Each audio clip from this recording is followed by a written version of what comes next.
आए मेरे पास, बोले आप आज समाजी हैं। आज समाजियों का तो कार्य केवल एक ही है, जो हवन करते हैं, बाकी वो कुछ है ही नहीं। आज समाजी तो खाली पीते हैं।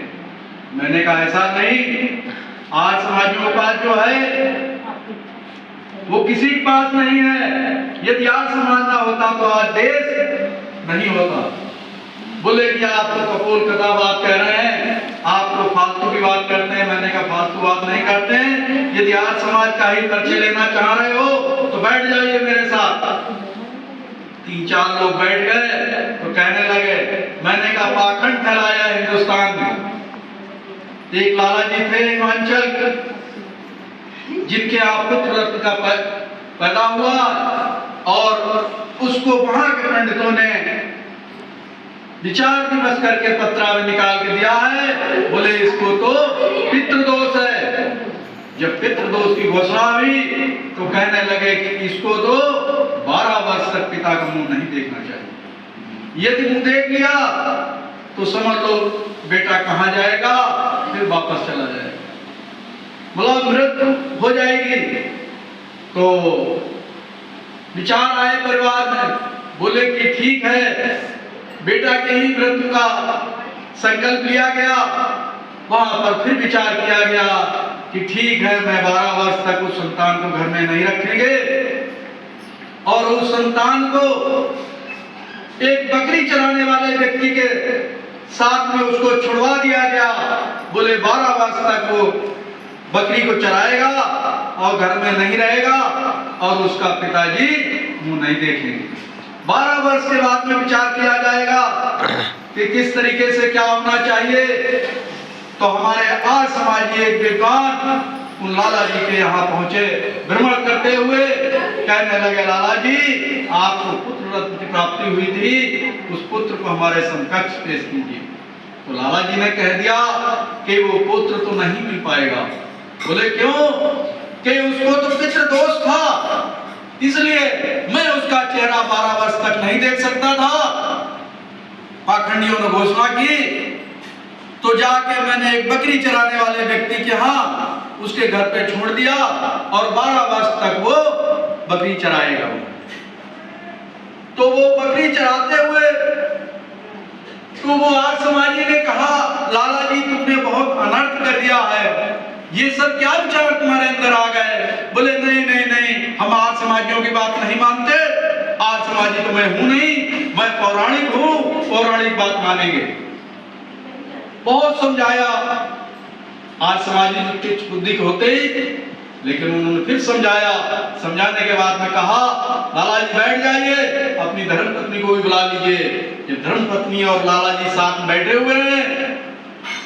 आज समाजी ने वही बात कही कि यदि तुम्हें 12 वर्ष तक उस बच्चे का मुंह नहीं देखना है तो फिर बकरियों के चराने वाले के साथ क्यों छुड़वा दिया? यदि तुम्हें 12 वर्ष तक नहीं देखना है तो लाहौर के डीवीडी कॉलेज गुरुकुल में उसका एडमिशन करा दीजिए और वहां से पढ़ के वो बच्चा एक महान विद्वान बन के आएगा और 12 वर्ष तक उनका चेहरा भी नहीं देख पाओ। तो उनके विचार आए और विचार आने के बाद उन्होंने कहा कि आज ही कहे तो सही रहे। तो वो बच्चे को लाहौर में उस गुरुकुल में भेजा गया और वो गुरुकुल से पढ़ने के बाद में वो इतना विद्वान हुआ कि समझ लिए डीवीडी कॉलेज का प्रिंसिपल, कई ऊंचाइयों पे वो पहुंचा बच्चा और यहाँ तक उसका भारत देश में आज भी उसका नाम है और इतिहास बन गया। ये वाले एक आर्य समाज की प्रेरणा थी। अगर आर्य समाजी वहां ना पहुंचता और आर्य समाजी ना उपदेश देता इस तरीके के, तो वो बच्चा बकरियां ही चराता रह जाता। क्या विचार उसके होते? तो उन्होंने कहा कि ये तो आप मिली बात कह रहे हो, हमने बात नहीं कह रहे, मैं सत्य कह रहा हूं, इसको मानने की कोशिश करिए। इसमें ने असत्यता क्या कह दी? उस बच्चे का भविष्य सुधर गया। और आज तो उस बच्चे के इतिहास आप पढ़ लीजिए जाके। हमने कहा इतना ही नहीं है, आज समाजियों के सानिध्य पाने के बाद में अच्छे अच्छे लोग पाखंडी सही हो जाते हैं। अरे आपने मेरी आवाज सुनी इसलिए तो आप हमारे पास आए हो और मैं अपने विचार दे रहा हूं। इतना ही नहीं, पंडित चमुपति ट्रेन में सफर कर रहे थे, उनके बच्चे का 2 महीने पहले उन्होंने अपना सीट बुक कराई थी तो वो 11 साल का बच्चा था। टीटी आया ट्रेन में और पंडित जी तत्काल टीटी पास पहुंचे, कहने लगे टीटी महोदय हमारे बच्चे का आधा टिकट और बना दीजिए।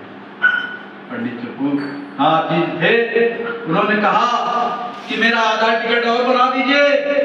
तो उस टीटी ने पंडित जी के चेहरे को देखा, कहने लगे क्यों बना दीजिए?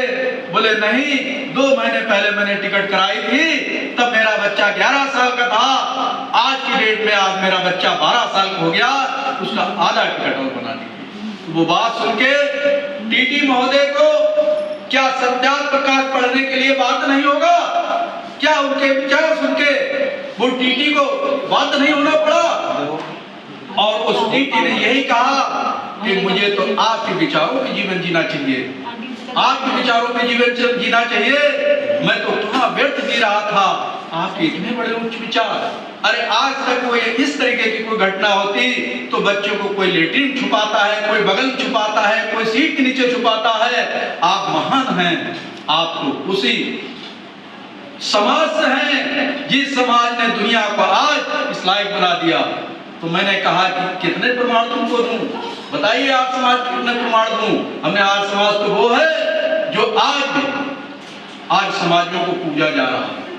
हमने इस पाखंड को दूर करता है। महर्षि दयानंद जी को आपने समझे ही नहीं। यदि महर्षि दयानंद को समझ लेते तो आज जो स्थितियां बनी हुई हैं वो आज स्थितियां नहीं बनी हुई होती। तो कहने लगे कि ठीक है, मैं आपकी बात को सहमत हूं, लेकिन मानेंगे नहीं। हमने मत मानिए, मानने के लिए मैं थोड़ी कह रहा हूं। आप कह रहे हैं कि आज समाजी केवल हवन करते हैं और कुछ है ही नहीं उनके पास।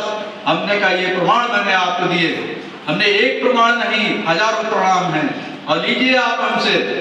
अरे किसी कोई व्यक्ति आपके ही मोहल्ले में चौकीदार रखा गया है और चौकीदार डंडा खटका खटका कहता है कि जगते रहियो, तो एक व्यक्ति उस घर से उठ के रात में आया तो कहने लगे अगर मुझे जगना होता तो तुमको चौकीदार क्यों रखा जाता? तो बोले कि माफ करिए भाई साहब, मैं आपको जगने के लिए नहीं कह रहा हूं, मैं तो स्वयं अपने जगने के लिए कह रहा हूं कि यदि मैं जगता रहा तो मैं आपकी रक्षा करता रहूंगा। ये आज समाज वो है कि हम सबको जगने की जरूरत है। यदि सोते रहे आज समाज सो जाएगा, वही स्थिति आ जाएगी जिस स्थिति में मेरे से सवाल किया हो घर में बैठ के। जिस व्यक्ति ने मेरा संध्या वंदन सुना और मेरे पास आ गए, तो मुझे जागने की जरूरत है। यदि मैं जागता रहा तो मैं आप सब लोगों की रक्षा करते रहेंगे। यदि मैं स्वयं सो गया तो मैं डंडा फटकारने से आपको बचा नहीं पाएंगे। तो आज समाज वो चीज है, तो आज समाज को सभी को अपनाना चाहिए, आज समाज को सभी को धारण करना चाहिए। महर्षि दयानंद जी को समझा नहीं, यदि समझ लेते तो ये स्थिति नहीं आती। एक परिवार में एक बेटी विवाह योग थी। उस बेटी ने कहा पिताजी मेरे लिए अगर वर ढूंढ रहे हो तो वो वर के अंदर गुण 100 के 100% अच्छे होने चाहिए। पिताजी ने कहा कि ठीक है, ऐसे ही वर ढूंढेंगे। पिताजी चल दिए वर ढूंढने के लिए। तो एक स्थान जब पहुंचे तो उस व्यक्ति से पूछा, उस परिवार में डिस्कस हुआ, तो बोले कि इनके अंदर कितने शुभ गुण हैं? तो बोले 50-50। तब भी नहीं बात बनी। जब दूसरे स्थान पे पहुंचे तो बोले कि मेरे अंदर जो है 75 और 25 हैं। वो भी बात नहीं बनी। अरे बेटी ने तो कहा 100% उसके अंदर शुभ गुण होना चाहिए, कोई दुर्व्यसन नहीं होना चाहिए। और दूसरे स्थान पे पहुंचे तो बोले कि भाई आपके अंदर कितने स्वभाव अच्छे गुण हैं? तो बोले कि 98 दोष हैं और 2 जो हैं अवगुण। पिताजी ने कहा चल जाएगी बात।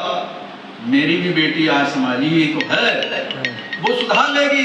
आज समाज सुधारते तो हैं, आज समाज सुधारते तो हैं, वो सुधार लेगी। बोले कि शादी तय कर दी। जब शादी तय कर दी तो वो बेटी जब बहू बन के घर में आई, आने के बाद में उस बेटी ने कहा कि आपके अंदर 2 अवगुण थे और 98 अच्छाइयां थी, तो वो अवगुण बता दीजिए। तो बोले कि अच्छाइयां तो बाद पूछना, पहले अवगुण पूछ लो। तो बोले कि बताइए, वो अवगुणों को दूर करने की कोशिश करेंगे। बोले नहीं नहीं नहीं नहीं, वो दूर नहीं हो सकती। जिस चीज को तुम सोच नहीं हो वो मेरे अवगुण दूर नहीं कर सकती। बोले बताइए तो सही, मैं बताएंगे, मैं सुधारने की कोशिश करेंगे, सुधारेंगे। आखिर मैं अर्धांगिनी हूं, मैं तुम्हारी पूरा प्रयास करूंगी। कहने लगे कि मेरे अंदर ये गुण है कि मैं एक तो बात मानते नहीं और दूसरी जो जानते हैं वो करते नहीं। तो बोले ये क्या बात हुई? बोले कि मैं दुनिया वालों की बात जो है मैं मानता नहीं, और जो ज्ञान है मेरे पास वो करते नहीं। वेद है, वेदों का अध्ययन नहीं करते हैं और सत्संगों में जाके उसको ग्रहण नहीं करते हैं। बोले यही मेरे 2 गुण हैं। तो हमारे देश के अंदर यही तो था कि सब कुछ होते हुए पर भी हम उस चीज को ग्रहण नहीं करते हैं और पोटली बांधे घूम रहे हैं। ये महान अवगुण है। यदि इस गुण को आप सुधार लेंगे तो हम भी सुधरेंगे और देश भी सुधरेगा। इसीलिए मैं कहता हूं कि हमारे गुरु जी के यहाँ जो हवन हुआ है, ऐसे ही भावनाएं सबके साथ में हो और ये ऐसे ही निरंतर कार्य चलता रहे। ऐसे ही सबके अंदर ईश्वर से कामना करते हैं कि सबके अंदर ऐसे ही भाव हो। इन्हीं वाणी के साथ में अपना वाणी समाप्त करते हैं।